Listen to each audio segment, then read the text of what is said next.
Foi muito bom primeiro estar aqui. Cleide já falou, não vou repetir isto, é alegria.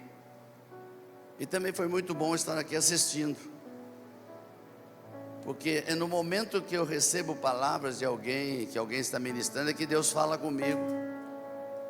E muitas vezes a mensagem, ela é feita na hora. 90% das minhas mensagens preparadas não funcionam. Até hoje, ontem à noite, eu estava com a mensagem prontinha, mas Deus falou muito forte no meu coração aqui durante o louvor, porque existe algo que precisa ser entendido, lembrado, para que Deus faça milagres. E pegando duas palavras que foram levantadas nesse lugar, uma delas pela apóstola Sheila, ela foi direta no tema, ela entrou rasgando, aleluia, né? Entrou rasgando o tema e trouxe revelações fortes, que eu aprendi muita coisa, não tenho dúvida disso. E depois vem o apóstolo Eric falar do que vai acontecer a partir de agora, que é o avivamento nas casas. Isso não tem dúvida mais, eu tenho profetizado isso de Brasil de ponta a ponta, eu não tenho mais dúvida nenhuma que o avivamento virá pelas casas, e a sua casa está sendo um dos alvos de Jesus nessa noite.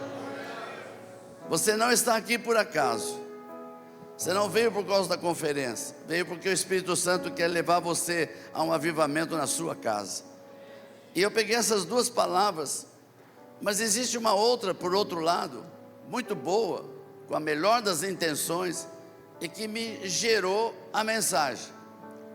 Foi quando o pastor Fabiano falou por 2, 3 vezes: nós estamos aqui com uma expectativa do apóstolo Géser, e falou tanto de mim, que eu não sabia se eu tinha uma dor de barriga, ou se eu saía correndo. Isso me levou a buscar mais o Senhor, e o Senhor me deu uma palavra sobre o que pode gerar um milagre na tua vida. O que Deus pode gerar um milagre hoje na tua vida? Eu não sei se você sabe, Deus não precisa mais que 1 minuto para fazer um milagre. Eu vou repetir: Deus não precisa mais que 1 minuto para fazer um milagre. Eu vou repetir, porque eu vou falar com o pessoal da esquerda, porque a esquerda vai se converter nesse país. Deus não precisa mais que 1 minuto para fazer um milagre na tua vida. O pessoal da direita ficou chateado. Vou falar com vocês aqui agora: Deus não precisa mais que 1 minuto para fazer um milagre na tua vida. E qual que é o lado mais animado desta igreja que eu ainda não percebi? É esse lado aqui? Será que é o centro? Ou será que é o da direita? A direita sempre ganha, aleluia. Abra sua Bíblia, se você puder, comigo, no livro de Marcos, capítulo 16, o verso 16. E para quem não sabe, não existe avô espiritual. Abraão, Isaac e Jacó, e todos eram filhos de Abraão. Não tinha neto nem bisneto. Então hoje nós temos aqui o pai de Fabiano, da sua esposa, Lidiane, acertei. E tem o pai do pai. E lá em Costa Rica tem o pai do pai do pai, que é o apóstolo Rony Chaves, que a partir do momento que vocês ficaram debaixo da paternidade do apóstolo Eric, vocês estão debaixo da paternidade do apóstolo Rony Chaves, lá de Costa Rica, aleluia. Então vocês estão bem protegidos. E é uma grande notícia, porque vocês fazem parte de uma rede. Eu vou repetir: faz parte de uma rede. Essa rede se chama Rede Apostólica da Aliança. E já estou fazendo uma convocação aqui poderosa, para uma caravana no Corpus Christi, 4 a 6 de junho em São Paulo, o grande congresso anual que nós realizamos. E o pastor Fabiano disse que vai alugar um ônibus. Eu entendi isso? Santo. Você sabe que quando sai do altar e a pessoa levanta a mão, não tem mais jeito. Marcos 16, a partir do verso 16: quem crer e for batizado será salvo, Quem, porém, não crer, será condenado. Estes sinais hão de acompanhar aqueles que creem em meu nome, expelirão demônios, falarão novas línguas, pegarão em serpentes, e se alguma coisa mortífera beberem, não lhes fará mal. Se impuserem as mãos sobre os enfermos, eles ficarão curados. Aleluia! Essa é a palavra de Deus, não é minha palavra. Isso é a palavra de Deus. Pega a tua mão direita, levanta a tua mão direita, vê se está funcionando os 5 dedos. Põe no ombro de alguém, fala assim: essa noite, você vai sair daqui com uma nova expectativa. Aleluia, aleluia. E como é que a gente pode mudar a nossa expectativa? Então hoje, o apóstolo Eric falou sobre a casa de Cornélio, e ali houve um avivamento. Então nós vamos para Atos capítulo 10 para entender o que aconteceu naquela casa e o que pode acontecer na minha e na sua casa, se você crer. Atos capítulo 10, por favor.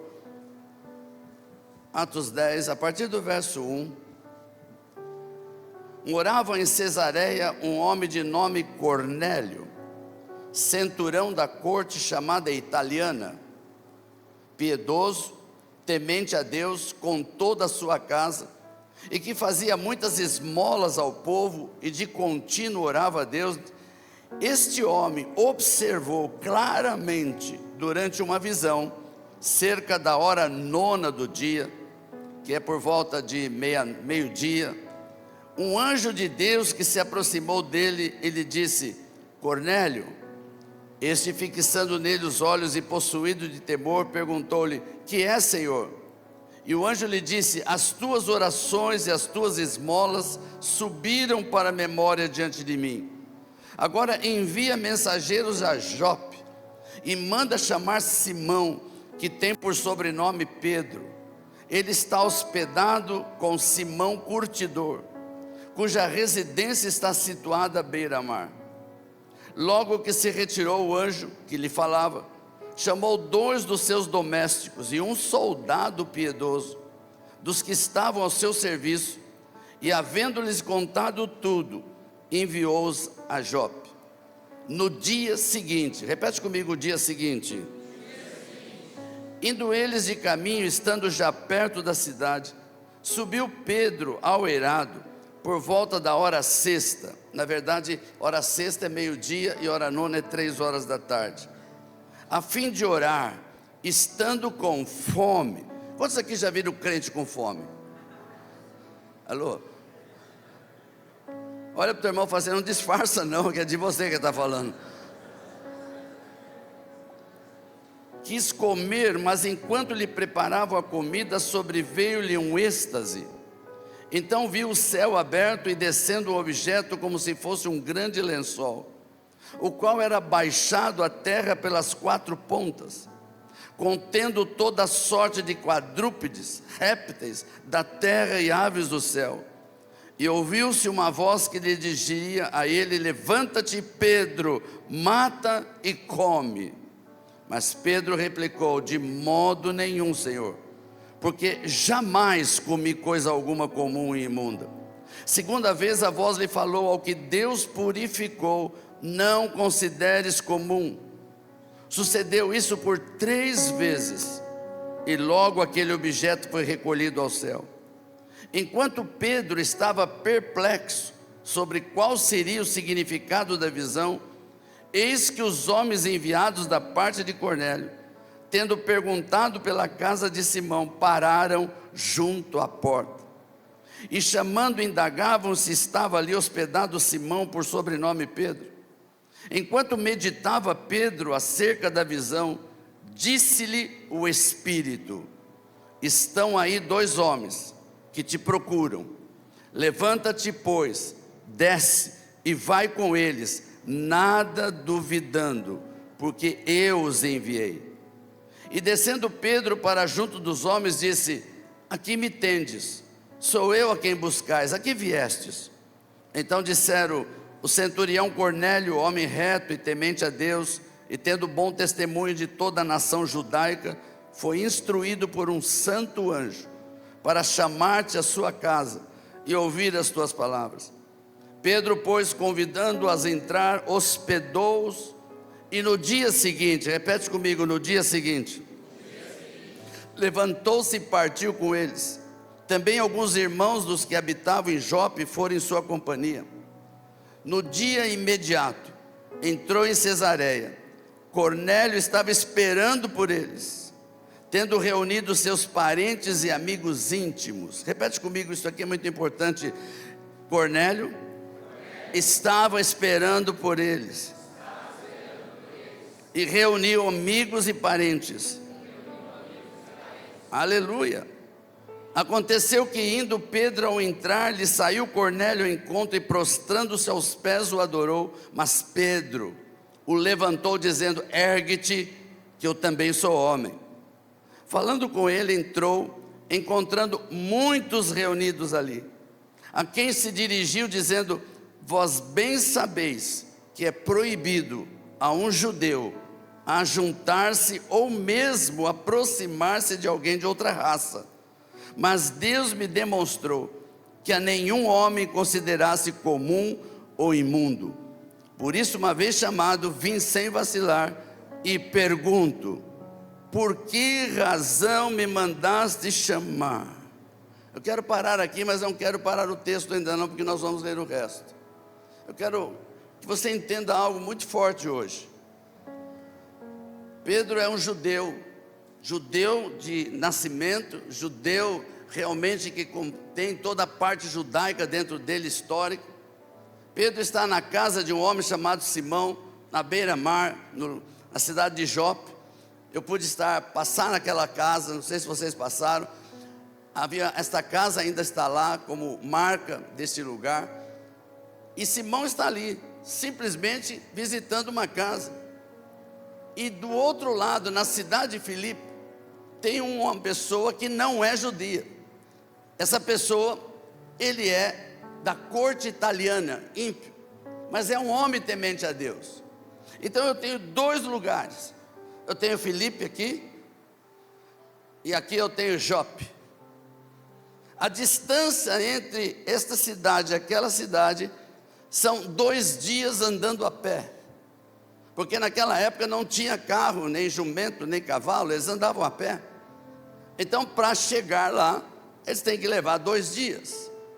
E aqueles camaradas que vieram, que foram buscar, levaram 2 dias. Por isso que fala toda hora do dia seguinte. Então, entre os 2 dias que eles chegaram aqui para chamar Pedro, e os 2 dias que eles levaram para chegar de volta, passaram-se, de novo, passaram-se 4 dias. Guarde isso que é importante. Passaram-se 4 dias entre a ida e a volta. Nós vamos falar um pouquinho de Pedro. Pedro está tendo uma visão, exatamente ao meio-dia. Não sei quantos estudaram, mas as casas naquela época não tinham telhado. Era como se tivesse uma única laje em cima.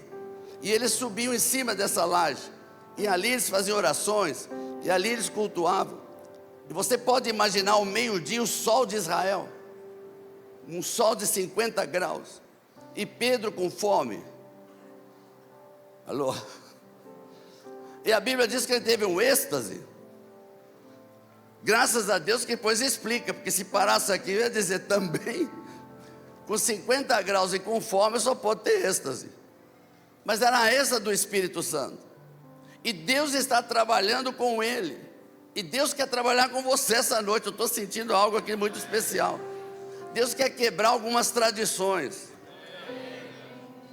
Deus está falando com Pedro. Pedro com fome.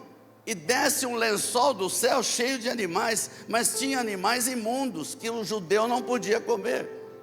Mas Deus falou. Deus falou. Mata e come. E Pedro disse: não posso, minha religião não permite.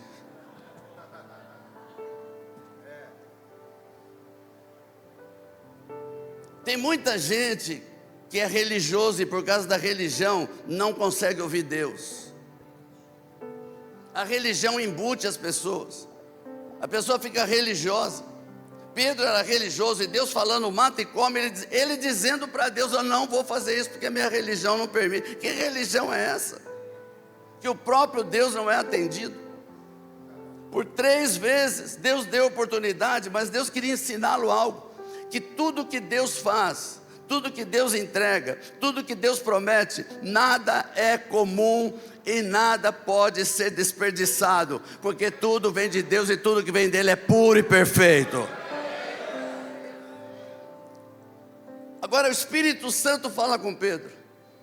Quem está chegando aí vai. Sabe por que o Espírito Santo falou? Porque naquela época eles tinham medo de ser presos. Jesus já tinha ressuscitado, muitos estavam sendo perseguidos, e Pedro vai encontrar um soldado, junto com 2 pessoas. Com certeza ele ia pensar: vou ser preso. Mas o Espírito Santo já avisou: pode ir, porque fui eu que mandei. Então Pedro foi. E aqui está o segredo que eu quero passar para você inicialmente. 2 dias caminhando, e quando chega na casa, Cornélio sai ao encontro dele, e ele entende que ele tem que entrar naquela casa, porque Deus falou que nada é impuro. E a pergunta que Cornélio recebe de Pedro é a coisa mais interessante que eu já vi. Quantos querem saber? Não, só se mais de 100 pessoas levantam a mão, só não vou falar não. Pedro pergunta para Cornélio: o que é que vocês querem de mim? Eu vou repetir. Ele só perguntou: o que é que vocês querem de mim? Pedro não jejuou. Pedro não levou script. Pedro não levou Bíblia. Pedro não levou rascunho. Pedro não levou esboço. Simplesmente perguntou: o que vocês querem de mim? E o anjo, a partir desse texto para baixo, põe Cornélio para falar: aconteceu isso, veio um anjo aqui e mandou chamar você. Eu não te conhecia, você não me conhecia, mas Deus mandou você vir aqui. Então, fala.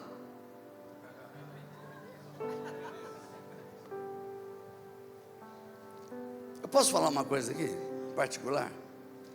Posso? Sim ou não? Podia ser qualquer pessoa ali, ia dar o mesmo resultado.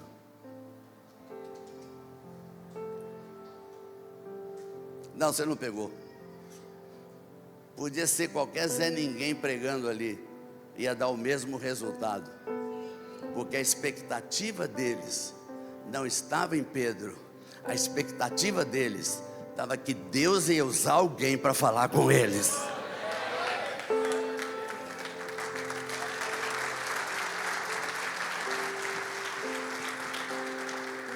Pega a tua mão direita novamente, põe no ombro de alguém, chacoalha essa pessoa e fala assim: presta atenção.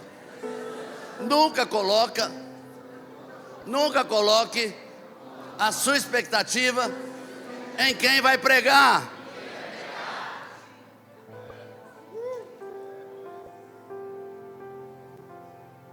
Deus só opera quando a expectativa é nele. Se você vem na igreja porque você quer ouvir alguém, porque você quer ouvir um cantor, ou porque você quer ver um grande preletor, você está no lugar errado.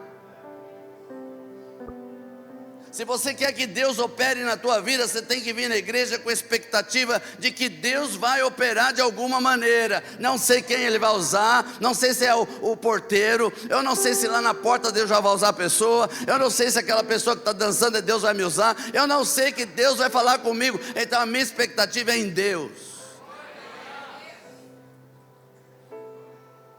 Eu precisava falar isso. Agora me sinto aliviado. Põe a mão no ombro de alguém e fala assim: primeira lição de hoje. Quer avivamento na sua casa? A tua expectativa tem que ser em Deus. Pastor, como é que eu consigo descobrir isso em Cornélio?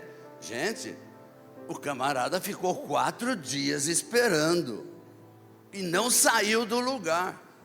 E mais ainda, A expectativa dele era tão grande que ele trouxe toda a parentada e todos os vizinhos, porque a expectativa dele era em Deus. Olha para o teu irmão e fala assim: o que o pastor está falando para você, cara, é o seguinte. Não, fala para ele, é o seguinte: se você tem expectativa em Deus, quando tiver culto na tua casa, você traz todos os vizinhos.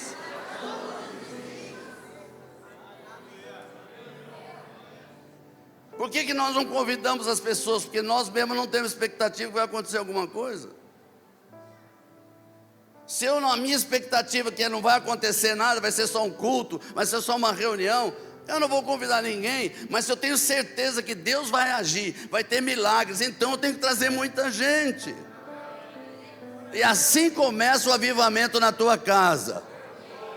Põe a mão no ombro de alguém e fala assim: a tua expectativa não é no Grêmio.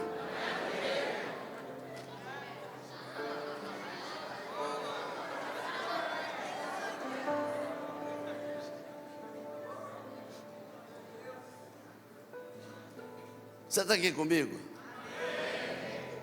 Talvez esteja falando uma das coisas mais sérias que nós precisamos hoje. É mudar as nossas expectativas. No que eu espero? Quem é que vai trazer a bênção? O que Deus vai fazer comigo?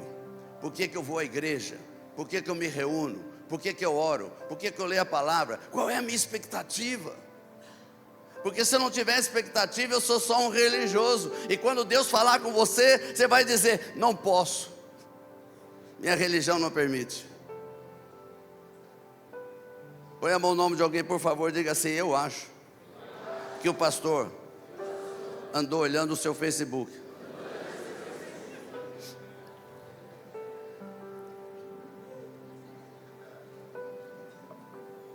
Deixa eu te dar mais um texto. Quantos me dão mais 10 minutos? 10 minutos. Ok, 10, 20, 30, 40. Já está bom. Marcos capítulo 5, o verso 25 em diante.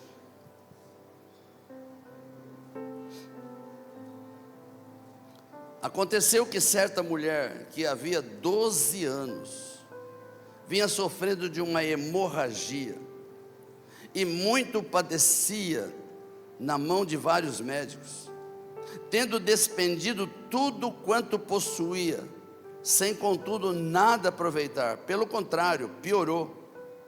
Tendo ouvido a fama de Jesus, vindo por trás dele, por entre a multidão, tocou-lhe a veste, porque dizia consigo: se eu apenas tocar as vestes, ficarei curada. E logo se lhe estancou a hemorragia, e sentiu no corpo estar curada do seu flagelo. Jesus, reconhecendo imediatamente que dele saíra poder, virando-se no meio da multidão, perguntou: quem me tocou nas vestes? Responderam-lhe seus discípulos: vês que a multidão te aperta e dizes: quem me tocou? Ele, porém, olhava ao redor para ver quem fizera isto. Então a mulher, atemorizada e tremendo, cônscia do que nela se operara, veio, prostrou-se diante dele e declarou-lhe toda a verdade. E ele lhe disse: filha, a tua fé te salvou, vai-te em paz e fica livre do mal. É uma história que todo mundo conhece, talvez muitos já pregaram sobre isso, mas me chama a atenção essa questão da expectativa. Eu não sei quantas mulheres aqui já tiveram hemorragia. Ah, não tem nenhuma mulher aqui. Quantas já tiveram hemorragia? Quantas mulheres que estão aqui não tiveram hemorragia? Ok, as que não levantaram a mão não sabem o que é hemorragia. Hemorragia é o seguinte, deixa para lá. Eu vou fazer uma pergunta diferente. Quantas mulheres aqui ficaram menstruadas? Ah, é uma hemorragia. É uma hemorragia. Mas tem gente que fica 1 dia, 2 dias, 3 dias. E uma das coisas que a menstruação faz é deixar a mulher fraca. Ela se sente fraca nesse período, porque está perdendo sangue. Irmãs, por favor, pensa numa mulher que está há 12 anos. Não é um ano, nem 10, é 12 anos com hemorragia. Essa mulher não tem força nenhuma mais. Gastou todo o dinheiro com os médicos, não tem mais nada. E o pior, dentro da cultura judaica, ela não podia sair na rua, porque ela era imunda. Então uma mulher que além de doente, fraca para morrer, sem dinheiro, nem pode tocar nas pessoas. Mas ela ouviu a fama de Jesus. E a chance dela, a esperança dela cresceu, a expectativa dela cresceu a tanto que ela teve coragem de sair de casa, se arrastar no meio de uma multidão que possivelmente muitos empurraram ela, muitos disseram: não me toque, você é imunda. Ela não desistiu até tocar nas vestes de Jesus. Quantos aqui já tiveram numa multidão? Só os que tiveram. Eu duvido que você esteve na que eu fui.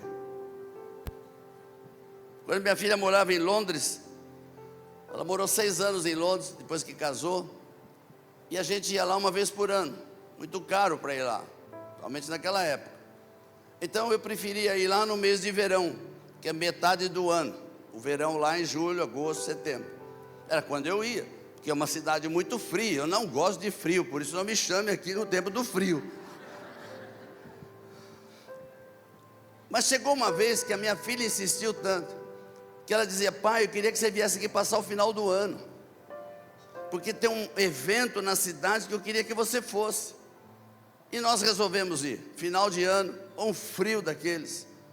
E ela disse só isso para mim: quando for dia 31, nós vamos numa praça chamada Trafalgar Square, e lá nós vamos ver algo. É uma coisa muito forte. Ela não me disse que seria a noite do massacre. Nós chegamos às 10 da noite, o evento era meia-noite. Eu nunca vi tanta gente já às 10 da noite.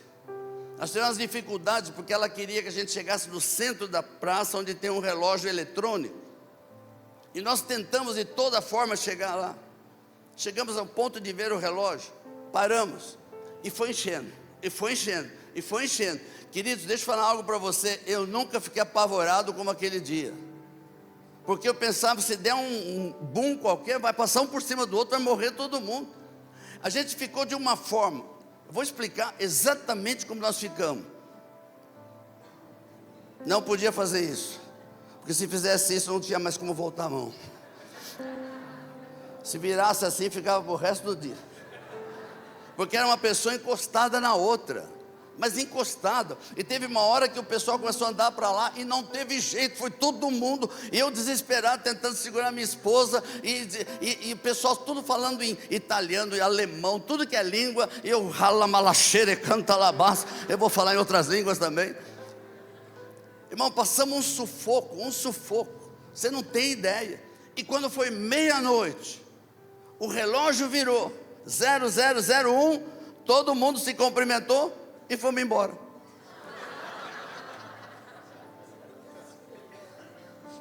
A noite do massacre, para ver um relógio virar. Mas o que eu estou falando para você? Nesse lugar, eu não sabia quem bateu em mim, eu não sabia quem encostou em mim, não tinha como. Eu fico pensando em Jesus no meio da multidão, as pessoas tocando nele, porque todo mundo queria tocar, e de repente Jesus para e fala para os discípulos: alguém me tocou. Os discípulos falaram: brincadeira, Jesus, todo mundo te tocando, e você pergunta quem tocou. Ele diz: tem alguém, aleluia, que me tocou diferente.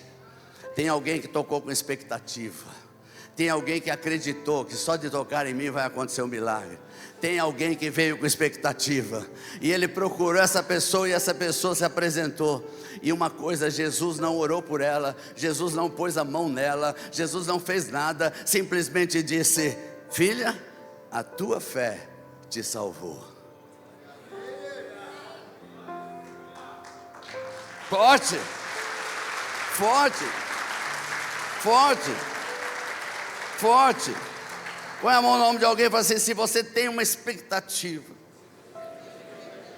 quando você vem ao culto, de que Deus vai operar, não importa quem está pregando, Não importa quem está cantando.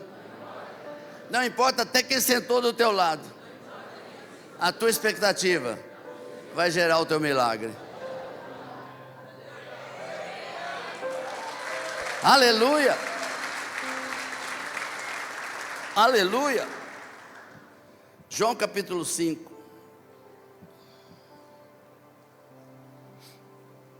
João capítulo 5, a partir do verso 1. Quanto tempo eu tenho, pastor Fabiano? Não, não fala isso. Não, Deus sei, eu sei, mas não sei do povo.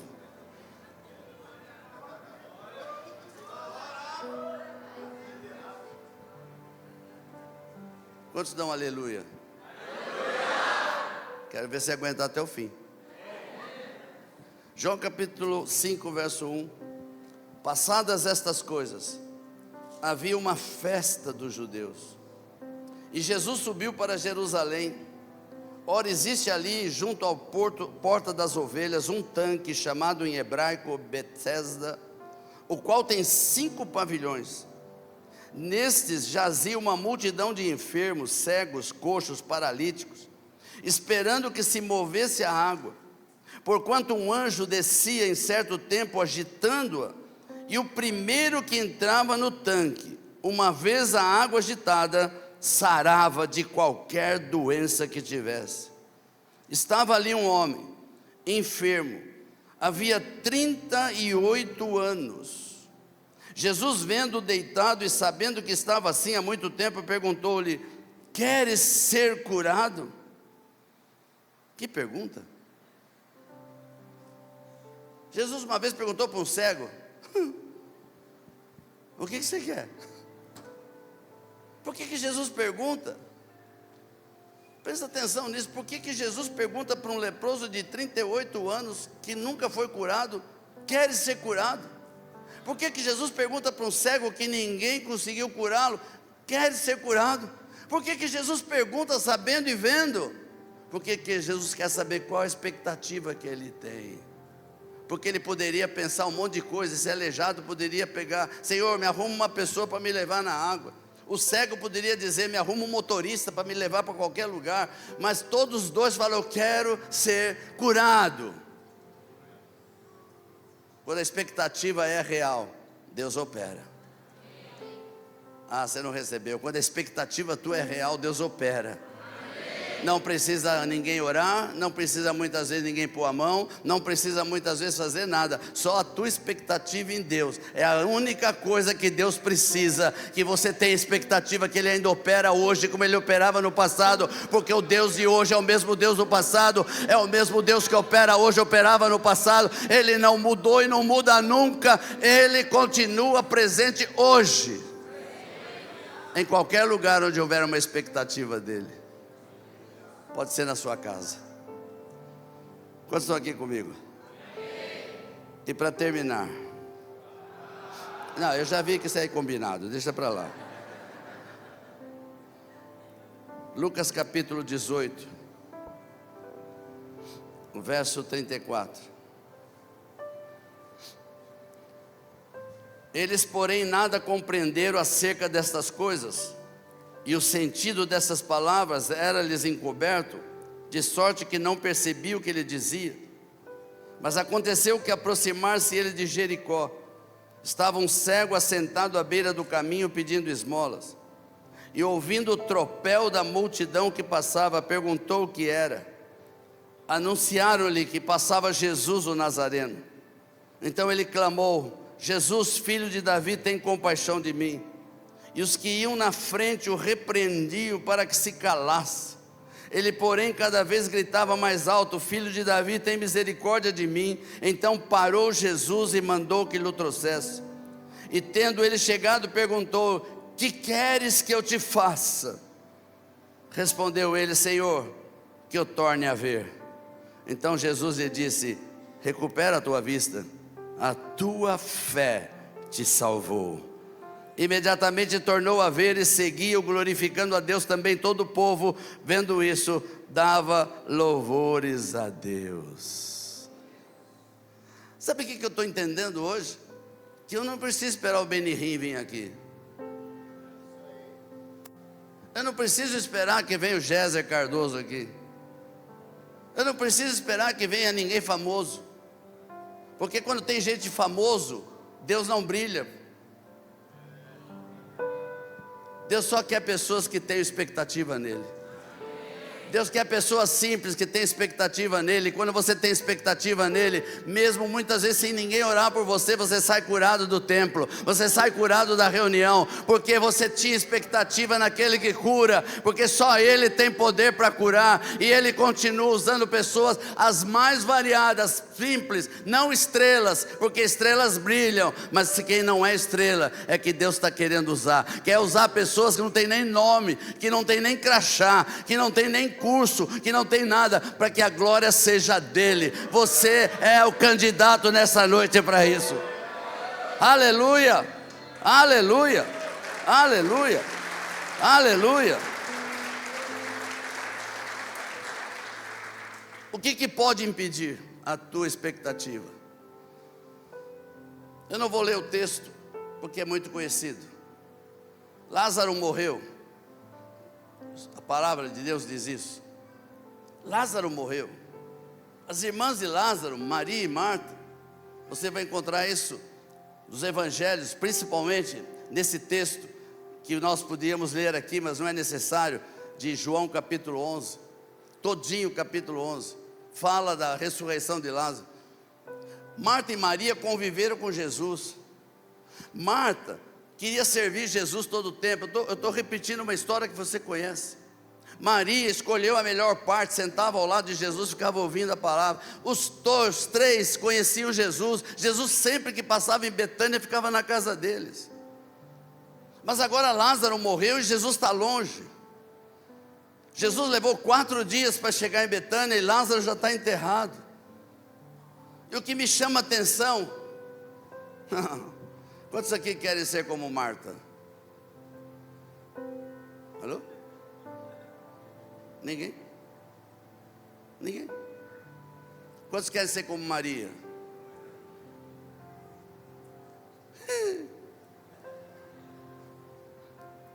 Quando Jesus chega em Betânia, antes de entrar na cidade, a primeira que vai correndo atrás de Jesus é Marta. E a primeira coisa que Marta faz é reclamar. E ela diz: Jesus, se você estivesse aqui, meu irmão não teria morrido. Já reclamou. Jesus tenta falar com Marta, explicar para ela: eu sou a ressurreição e a vida. Quem crê em mim ressuscitará, viverá. E Marta diz: eu sei, na ressurreição do último dia. Essa crente Marta.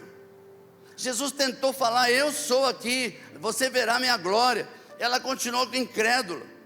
E Jesus perdeu a paciência com ela, porque eu pego a Bíblia, eu leio de uma forma diferente. Eu leio a Bíblia como se fosse eu. E Jesus falando: Marta, o negócio é o seguinte, vai chamar tua irmã, porque com você não dá para falar. E aí veio Maria. Quantos querem ser com Maria? E Maria chegou, aleluia, e se prostrou no pé e disse: Jesus, se você estivesse aqui, meu irmão não tinha morrido. É igual. É igual. Porque as duas estavam incrédulas, mesmo tendo conhecido Jesus e andado com ele. E se você vê a palavra, tem uma coisa aqui que eu já vi pastor pregar diferente, eu prego diferente disso. Diz que Jesus chorou.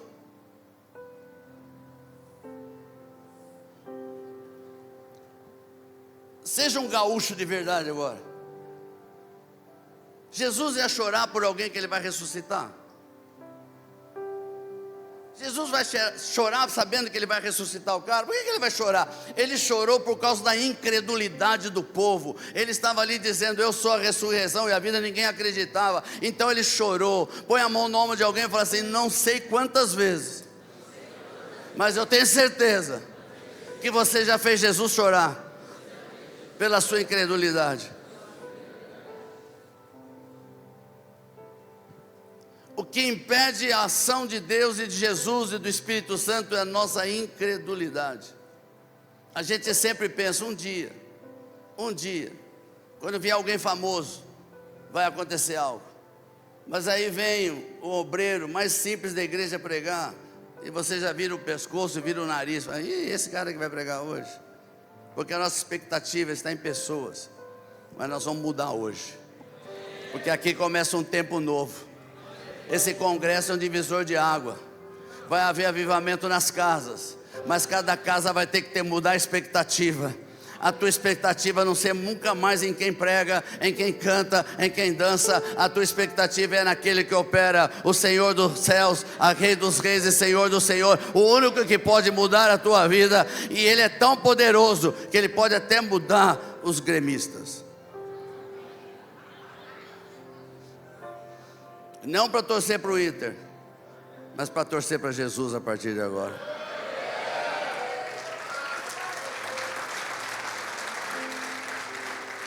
Fique em pé no seu lugar por um momento.